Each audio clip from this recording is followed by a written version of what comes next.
दिल्ली सरकार का शिवलिंग का मॉडल जो प्रस्तुत किया है, मैं समझता हूं अपने देश की महान संस्कृति की ऐसी नासमझ जिन राजनेताओं को, जिन मिनिस्ट्री को, जिन इंजीनियर्स को, जिस पीडब्ल्यू डिपार्टमेंट को नहीं है, आज ही अभी इसी वक्त बर्खास्त कर देने की जरूरत है। इस तरीके की अभद्र प्रस्तुति सड़कों पर शिवलिंग लगा करके उस फव्वारा जैसा बना करके उसका प्रस्तुत ना करें। जब देश का प्रदर्शन विश्व के सामने हो रहा है, उसमें सांस्कृतिक प्रदर्शन होता है, उसमें राजनीतिक प्रदर्शन होता है, उसमें आर्थिक प्रदर्शन होगा, उसमें औद्योगिक प्रदर्शन होगा। क्या सांस्कृतिक प्रदर्शन, धार्मिक प्रदर्शन, सनातन संस्कृति का प्रदर्शन शिवलिंग का फव्वारे के रूप में करना उचित है? जो दुनिया का डेलीगेट्स धौला कुआं से होता हुआ शिवलिंग सड़कों पर देखेगा, अगर आपका अनुकरण करके वो अपने देश में भी शिवलिंग का फव्वारा लगाने शुरू कर दे, तो सोचिए किस तरीके की अपमान की स्थिति आपके देवता के,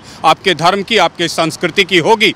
ये थू थू होने से पूर्व ही कि संज्ञान ले, रातों रात उसको ठीक करे। हटाइए वहां से शिवलिंग। नमस्कार, मैं हूं केशव बालान। G20 में शामिल होने वाले मेहमानों के स्वागत में दिल्ली मानो दुल्हन की तरह सज करके एकदम तैयार हो गई है। अभी हम खड़े हुए हैं इस समय दिल्ली के उस भारत मंडपम के सामने, जिसका हाल ही में देश के प्रधानमंत्री नरेंद्र मोदी ने उद्घाटन किया था, जो कि अपने आप में सबसे विशाल अपना मंडपम है। मैं पीछे दिखाना चाहूँगा किस तरह से दिल्ली को सजाया गया है। आप देखिए, G20 इंडिया वसुधैव कुटुंबकम का वो लोगो हर जगह आपको दीवार पर इन दिनों मिल जाएगा, जो कि एक बड़ा संदेश देता है अपने आप में और बताता है कि किस तरह हम पूरी वसुधा को, पूरे पृथ्वी को एक परिवार के रूप में मानते हैं। आप चारों तरफ देखिए किस हिसाब से यहाँ को सजाया गया है। सड़कों को देखिए, आपको लगेगा यहाँ पर देख करके सड़क को कि आप किसी हिंदुस्तान में नहीं बल्कि किसी विदेश में घूम रहे हैं। लंदन जैसी सड़कें आपको दिखाई देंगी। सामने देखिए, भारत मंडपम का ये वही दरवाज़ा है, वही द्वार है, और सामने जो सजाया गया है, आप देखिए रंग बिरंगे जो झंडे लगाए गए हैं, अलग अलग देशों के झंडे लगाए गए हैं, और उसी के साथ में जो एक प्रकृति को एक महत्व जो दिया गया है, जो फूल फुलवाने के साथ में साज सज्जा की गई है। और मैं उधर दिखाना चाहूँगा सामने G20 का एक जो रात में दिखने वाला, जो सामने ब्रिज के ऊपर रात में दिखने वाला एक लोगो लगाया गया है। अब देखिए चमचमाती सड़कें, और इसी के साथ में सुरक्षा का भी ख्याल रखा गया है, जहाँ पर जो कि जवान तैनात हैं, जो कि सुरक्षा को ध्यान में रखते हुए यहाँ पर लगाए गए हैं। चप्पे चप्पे पर सुरक्षा लगाई गई है। यहाँ तक कि हवाई मार्ग से जो एक आप कह सकते हैं वायु मार्ग से भी उनको निगरानी रखी जाएगी, कोई परिंदा पग न मारे, इसकी चिंता करते हुए आज हमने देखा कि जब जिस होटल में मेहमान ठहरे हुए हैं वहाँ के ऊपर हेलीकॉप्टर मंडराता हुआ दिखाई दिया। और यही बात है कि आप इतनी सुरक्षा चाक चौबंद है दिल्ली की कि इस समय कुछ भी संदिग्ध अगर पाया जाता है तो उस शक्ति के साथ में उस पर पूछताछ भी होती है, निगरानी के साथ में उसे चेक भी किया जाता है। मैं सामने दिखाना चाहूँगा, अभी जो तैयारियां चल रही हैं, चरखा रखा हुआ है। गांधी जी का वो संदेश, अहिंसावादी जो संदेश देने के लिए चरखा आपको सामने दिख जाएगा। लेकिन आज सवाल इस बात का है कि इस G20 में शामिल होने वाले मेहमानों के स्वागत में जो दिल्ली दुल्हन की तरह सजाई गई है, इस बीच में जो शिवलिंग के आकार में जो फव्वारा बनाया गया है, अब उस पर विवाद खड़ा हो गया है। आज इसी खास मुद्दे पर हम बातचीत करेंगे। प्रोफेसर विनय कुमार जी हमारे साथ में। सर, बहुत बहुत स्वागत है। सबसे पहले दिल्ली आप देख रहे हैं, देख करके कैसा लग रहा है? क्योंकि हमें जो दिख रहा है, दिल्ली दुल्हन की तरह सज करके तैयार हो गई है। सर, आज जब भारत को विश्व के सामने प्रस्तुत करना है तो निश्चित तौर पे हमें अपनी 100% कंट्रीब्यूशन के साथ एक एक व्यक्ति का, एक एक अधिकारी का, एक एक विभाग का और एक एक वो जो जिम्मेदार व्यक्ति है वो भारत को प्रेजेंट कर रहा है दुनिया के सामने, तो इसमें कोई कोर कसर नहीं छोड़नी चाहिए। इसमें मीडिया का भी ज़बरदस्त रोल होना चाहिए, मीडिया के अंदर भी ज़बरदस्त पॉजिटिविटी होनी चाहिए। कभी कभार हमें देखने को मिलता है मीडिया बहुत सारा निगेटिविटी फैलाती है, लेकिन आज भारत के संयुक्त प्रयास से विश्व के सामने जो भारत की प्रस्तुति होने वाली है, उसमें नंबर 1 भारत हो विश्व में, ये सुनिश्चित करना हर भारतीय का दायित्व है। इसमें कहीं कोई कसर नहीं छोड़नी है किसी को भी, क्योंकि ये प्रोग्राम एक शादी समारोह की तरह हमारे परिवार के बीच में, हमारे देश में, हमारे देश की राजधानी में है, तो ये हम सब का दायित्व है। जैसे पुराने ज़माने में, आज तो नहीं देखने को मिलता, गांव से ही चारपाई, गद्दे, तकिए, व्यवस्था, बच्चे सब लगते थे, तो एक बेटी की शादी में सब योगदान देते थे। आज वैसा ही योगदान इस भारत के विशाल आयोजन में देना है, जो विश्व का दिल जीत ले। साथ ही इस बात का भी ध्यान रखना है कि हर गली में, मोहल्ले में, सड़क पर, ऑटो में, टैक्सी में, टेम्पो में, बस में एक ऐसा व्यवहार प्रस्तुत करें जिससे कि भारत की छवि विश्व भर में निखरे और लोग सम्मान की दृष्टि से देखें। ये नैतिक दायित्व तो हम सबका है। लेकिन दिल्ली सरकार का शिवलिंग का मॉडल जो प्रस्तुत किया है, मैं समझता हूं अपने देश की महान संस्कृति की ऐसी नासमझ जिन राजनेताओं को, जिन मिनिस्ट्री को, जिन इंजीनियर्स को, जिस पीडब्ल्यू डिपार्टमेंट को नहीं है, आज ही अभी इसी वक्त बर्खास्त कर देने की ज़रूरत है। दूसरा सबसे बड़ा इम्पॉर्टेंट पार्ट है कि आज जिस तरीके से उसका विरोध हो रहा है दिल्ली सरकार के पास, दिल्ली के पीडब्ल्यू डिपार्टमेंट के पास, दिल्ली पुलिस के पास, दिल्ली की व्यवस्था में लगे तमाम लोगों के पास स्वतः संज्ञान लेने, उसे हटा करके व्यवस्थित करने की जिम्मेदारी है। बाद में ऐसा ना हो कि उसका विरोध विश्व में हमारी थू करते हुए नजर आए। इसलिए दिल्ली सरकार के मुख्यमंत्री की, तमाम मिनिस्टरों की और तमाम पीडब्ल्यू डिपार्टमेंट के इंजीनियर से लेकर के कमिश्नरों की ये नैतिक जिम्मेदारी है, साथ में दिल्ली पुलिस की भी, कि इस तरीके की अभद्र प्रस्तुति सड़कों पर शिवलिंग लगा करके उस फव्वारा जैसा बना करके उसका प्रस्तुत ना करें। सनातन संस्कृति के, भारत की संस्कृति के, भारत के जीवन का बेस्ट प्रदर्शन आपको करना है। ये भद्दा, कुरूप, अपमानित करने वाला प्रदर्शन जिसने भी किया है आज ही उसे दंड मिल जाना चाहिए। इस तरीके की नासमझी आपके पास क्यों है?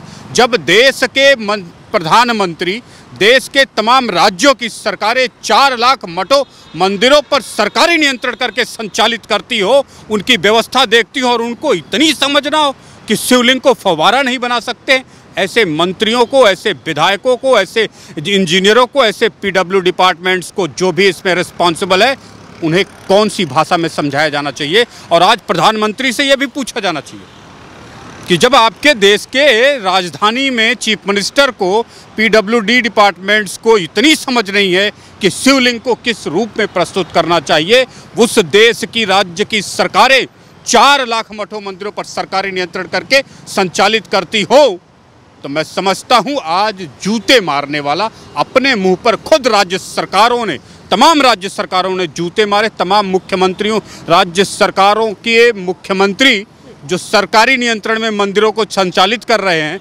36,000, 42,000, 38,000, 18,000, उनको भी केजरीवाल एंड कंपनी को बताने की ज़रूरत है कि इस तरीके की अभद्र प्रस्तुति करके तुमने न केवल अपने मुंह पे तमाचा मारा है, बल्कि देश भर के मुख्यमंत्रियों के मुंह पर तमाचा मारा है जो सरकारी नियंत्रण में मंदिर को संचालित करते। जिनके पास इतनी समझ नहीं है, आप समझ लें कि वो हमारे मंदिरों को कैसे चलाते होंगे, हमारे सवाल इस बात का मान सम्मान कैसे करते होंगे। जब देश का प्रदर्शन विश्व के सामने हो रहा है, उसमें सांस्कृतिक प्रदर्शन होता है, उसमें राजनीतिक प्रदर्शन होता है, उसमें आर्थिक प्रदर्शन होगा, उसमें औद्योगिक प्रदर्शन होगा, क्या सांस्कृतिक प्रदर्शन, धार्मिक प्रदर्शन, सनातन संस्कृति का प्रदर्शन शिवलिंग का फव्वारे के रूप में करना उचित है?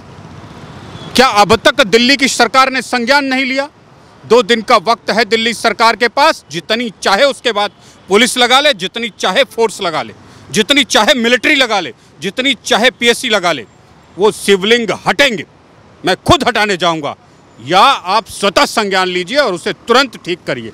गलती हुई है, ठीक करने का मौका भी दे रहे हैं, लेकिन अगर इस मौके को दिल्ली की सरकार, दिल्ली का मिनिस्टर, दिल्ली का एडमिनिस्ट्रेटिव पार्टियां, दिल्ली के तमाम पुलिस अधिकारी मिल करके ठीक नहीं करती है, पुलिस का भी नैतिक जिम्मेदारी कि स्वतः उस क्षेत्र का थानेदार स्वतः संज्ञान ले सकता है और उसको हटवाने की कार्रवाई शुरू कर सकता है, तो करें, आप समय रहते करें। ऐसा ना हो कि ये विभत्स प्रदर्शन दिल्ली सरकार का भारत की थू करने के लिए कारण बन जाए। सवाल इस बात का कि एक तरफ जहां पर हर विभाग या मोदी सरकार सड़कों को चमचमाने के लिए तैयार है, गमले, फूल, फुलवाड़ी, साज सज्जा में जुटी हुई है, केवल इसलिए कि विदेशी मेहमान यहां पर आए हुए हैं और 40 देशों से ज़्यादा मेहमान अभी ठहरे हुए हैं, उनके स्वागत में दिल्ली को दुल्हन की तरह सजाया जाता है। लेकिन एक दूसरा व्यक्ति इस देश की छवि को बिगाड़ने के लिए इस तरह का मैसेज देने की कोशिश करता है। मैं आपको कह रहा हूं, ये देश भर के सांस्कृतिक, आर्थिक, राजनैतिक, सैन्य, समस्त प्रकार की जो हमारी शक्तियां हैं, कल्चर है, हेरिटेज है, उसका प्रदर्शन हम विश्व के सामने कर रहे हैं। जो व्यक्ति, जो आपका डेलीगेट्स, जो दुनिया का डेलीगेट्स, धवला कुआं से होता हुआ शिवलिंग सड़कों पर देखेगा, अगर आपका अनुकरण करके वो अपने देश में भी शिवलिंग का फव्वारा लगाने शुरू कर दे तो सोचिए किस तरीके की अपमान की स्थिति आपके देवता के, आपके धर्म की, आपके संस्कृति की होगी। ये थू थू होने से पूर्व ही दिल्ली सरकार, दिल्ली के गवर्नर, दिल्ली के पुलिस अधिकारियों और तमाम इससे जिम्मेदार अधिकारियों की नैतिक जिम्मेदारी है कि संज्ञान ले, रातों रात उसको ठीक करे। हटाइए वहाँ से शिवलिंग, और फव्वारा लगाने के और भी बहुत मॉडल हैं, उन मॉडलों का प्रयोग करिए आप। ये गलत प्रदर्शन आपकी संस्कृति पर थू-थू पैदा करेगी, साथ ही सनातन संस्कृति का आप अपमान कर रहे हैं, वो तो अलग से है। उसके लिए जितने जूते, जितने तमाचे मारे जाएं वो कम है।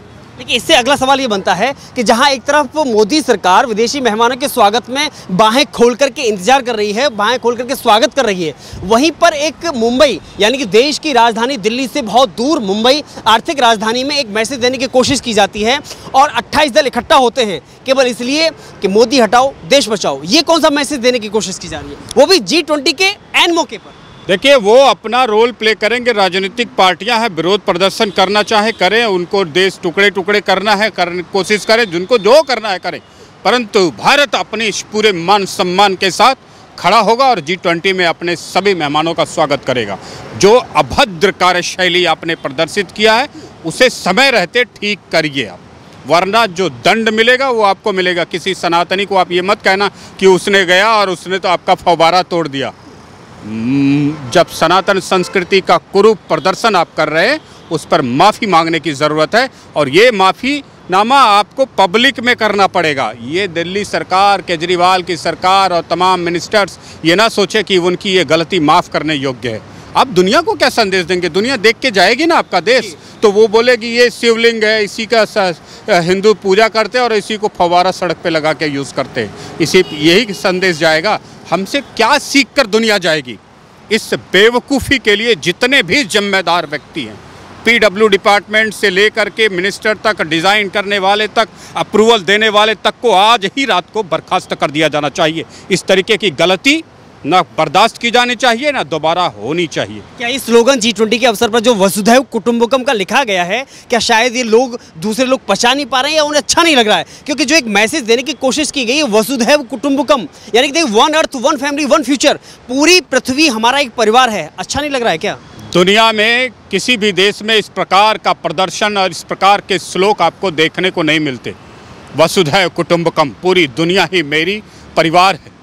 और यहाँ पे बहुत सारे आतताई आए, उनसे भी हमने एक्सपेक्ट किया कि वो परिवार जैसा व्यवहार करें, हम उनके साथ परिवार जैसा व्यवहार करें। और दुनिया में भारतीय जहाँ भी गया उसने उस दुनिया को अपना परिवार ही समझा, और उसी का नतीजा है कि विश्व के किसी भी देश में, यहाँ तक कि दुनिया के बीभत्स आतंकवादियों ने भी भारत के नागरिकों का मान सम्मान करना नहीं छोड़ा, चाहे वो युद्ध काल की परिस्थिति रही हो, चाहे भीषण आतंकवाद की सीरिया, लीबिया, यमन में स्थिति हो, वहाँ पे भी भारतीयों का सम्मान इसी वजह से होता है कि हम जिसके यहाँ भी जाते हैं, जिस दुनिया में भी गए, उसे अपना परिवार समझा, उसकी खुशियाँ, उसके जीवन में हमेशा एक नए रंग को भरने की कोशिश की। यही तो जीवन का सार है और यही पूरी दुनिया में आपके स्वागत का मुख्य कारण है। और ये आपने देखा, इससे आपने वहाँ यूक्रेन में देखा कैसे हमारे नागरिक निकले, इराक में जब युद्ध चल रहा था तब आपने देखा, इराक में उससे पहले जब युद्ध हुआ था, अमेरिका ने हमला किया था, तब आपने देखा, कुवैत में हमले देखे, यमन में देखे, और यहाँ तक कि अफ़गानिस्तान में भी जब तालिबान का शासन हो रहा था उस समय भी भारतीयों के साथ उनका व्यवहार देखा। ये था वसुधैव कुटुंबकम की महान उपलब्धि भारत के नागरिकों के लिए कि विपत्ति काल में, आपत्ति काल में, आतंकवादी वाले घटनाओं में, बम ब्लास्टों में भी आपके नागरिकों का, आपके देश का मान सम्मान सर्वोच्चता के साथ सबसे ऊपर रहा। बहुत बहुत शुक्रिया हमसे बातचीत करने के लिए। लेकिन निश्चित तौर पर भले ही आज शिवलिंग को फव्वारा दिखा करके, दर्शा करके एक गलत मैसेज या गलत तस्वीर दिखाने की कोशिश की गई हो, लेकिन निश्चित तौर पर विदेशी मेहमानों के लिए G20 में शामिल होने वाले विदेशी मेहमानों के स्वागत में आज वाकई में दिल्ली दुल्हन की तरह सजी हुई है। पीछे मैं एक बार फिर दिखा दूं आपको, वसुधैव कुटुंबकम केवल ये दो शब्द नहीं है, अपने आप में वो एक वाक्य है जो कि पूरी विश्व को एक संदेश देने की कोशिश करता है कि आप कहीं भी हों, देश केवल हिंदुस्तान, पाकिस्तान, रूस, अमेरिका, जापान नहीं, बल्कि पूरी पृथ्वी एक परिवार है, यह भाव लेकर के हम चलते हैं। यही वजह है जिसका प्रदर्शन कोरोना काल में भारत ने दिखाया था, सभी को समझाया भी था। शायद वसुधैव कुटुंबकम में जो एक अर्थ एक फैमिली वन फ्यूचर का जो एक नारा जो दिया गया है, स्लोगन जो दिया गया है, शायद यहाँ से मैसेज जाएगा और दूर तलक जाएगा। जो छोटे छोटे दल हैं या मोदी सरकार से द्वेष रखने वाले व्यक्ति शायद नाकाम साबित होंगे। शुक्रिया।